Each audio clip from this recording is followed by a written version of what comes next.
This is Optimal Finance Daily, episode 409, Why Are People So Ashamed About Inheriting Money? By Sam of FinancialSamurai.com. And I am Dan, your host and narrator, bringing you some of the best blogs on personal finance in audio form. And if you want to connect with a bunch of like-minded people, including some of the hosts in the OLD podcast family, and be entered into bonus book raffles, please come and join our Facebook group. The shortcut link for that is oldpodcast.com/Facebook. But for now, let's get right to today's post as we start optimizing your life.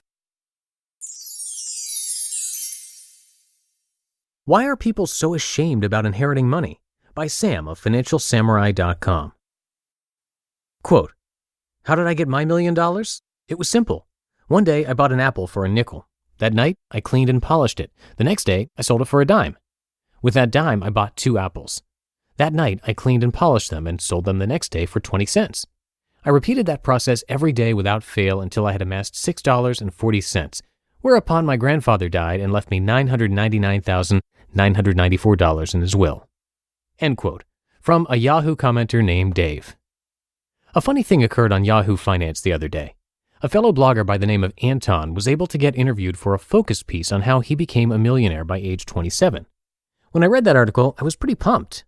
I thought to myself, neat, another guy showing the world that it's possible to get rich through disciplined savings and investing. I had experienced some similar luck with investing, earnings, and savings in my 20s as well, so I thought his overall story was believable. I never once questioned how he got to $1 million because he offered solid tips, invested in real estate, and spoke so eloquently on camera. But I guess the massive amount of attention he got from being featured on Yahoo's front page for a couple days wore on him. He admitted on his Facebook page just days later that he had actually inherited 75 to 80% of his net worth from his parents who died years ago. Immediately, everybody started bashing Yahoo Finance and Anton for the deception in the comments. They've got the toughest crowd online. Despite all the blowback, if his new revelation about his inheritance is true, he's still a millionaire. Why are we so ashamed of inheriting big bucks? Anton didn't seek Yahoo Finance. Yahoo Finance sought him out. I'm not sure why Anton had to lie by saying he's a self-made millionaire when he could have just said, I made my millions the old-fashioned way. I inherited it, with a smile on his face. Hopefully Yahoo Finance would have still run the piece, but something tells me they would have passed. We're all simply ashamed of not having made money with our bare hands. We know from a previous post on Financial Samurai that the average inheritance amount in America is around $180,000. That's nothing compared to the average inheritance amount for Australians at $500,000. Anton fits right in with the average Aussie who, as far as I can tell, is having a fantastic time. Every time I'm up in Lake Tahoe, there are Aussies there for 3 months at a time on their travel abroad year. They're always merry, and now I know why. Our parents have all had decades to accumulate a massive amount of wealth because they've experienced a tremendous bull market over their careers. I shared with you in my massive generational wealth transfer post how 6 of my adult neighbors are living off their parents. Well, guess what? I was invited over to my 7th neighbor's house, and she revealed to me that she gifted her 38-year-old son a 4-bedroom house in San Francisco. That's at least a $1.3 million wealth transfer. Hard work, risk-taking, and perseverance are no longer necessary ingredients for wealth. Having parents who bought real estate, saved, and invested for decades are all it takes for many 25 to 50-year-old adult children to become wealthy. Parents are gifting their adult children money while they're still alive because they'll be able to experience the joy of helping their kids out. Why wait until death when there's such a surplus of wealth? There used to be a time when adult children would be ashamed of still living at home with their parents after college.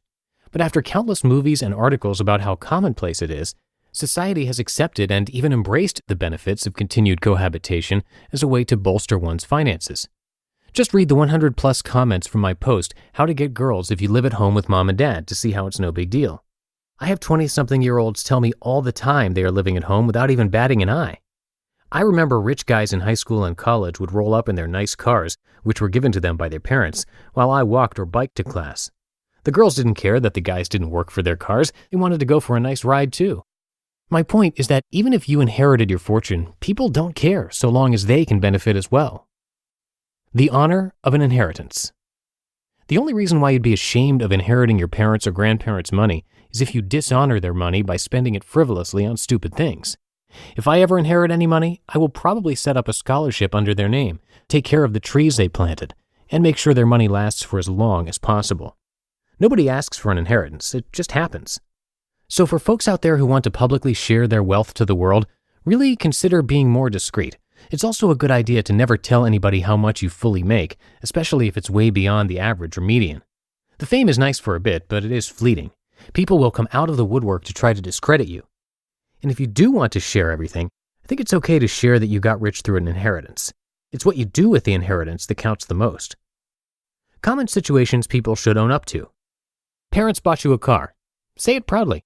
Hey baby, my mom bought me this BMW. Want to go for a ride? Parents paid for your private school tuition. You can say, so what if they paid $200,000 for me to go to private school? It just means that I don't need to get a great job to pay them back. I expect them to pay $120,000 for my graduate school experience as well. Parents or relatives hooked you up with a job even though the company doesn't recruit from your school.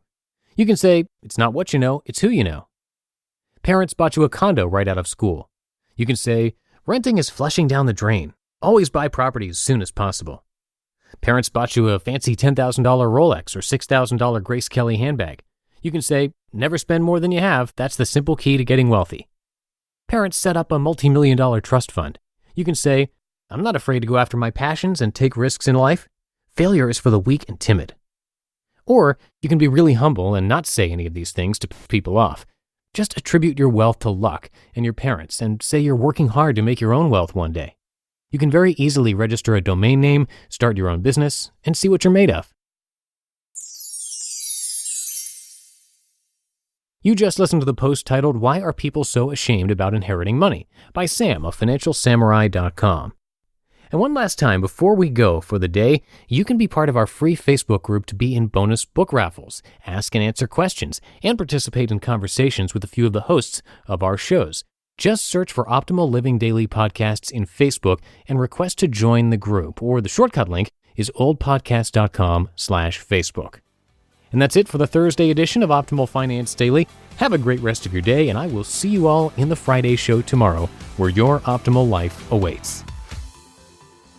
Hello, Life Optimizer. This is Justin Malik, creator and producer of this podcast, but also Optimal Living Daily, the show where I read to you from even more blogs covering finance, productivity, minimalism, personal development, and more from incredible bloggers like Derek Sivers, Zen Habits, Mark and Angel, The Minimalists, and all the ones you hear on this show too. So if you enjoyed today's episode and like taking amazing blogs on the go, come on over to Optimal Living Daily and subscribe to that one too. And together, we'll start optimizing your life. You've been listening to Optimal Finance Daily. Be sure to hit the subscribe button to stay up to date on each new episode and head to oldpodcast.com. That's OLDpodcast.com for a free gift as well as more actionable tips and resources to help you maximize your potential. Thanks for joining us, and remember, your optimal life awaits.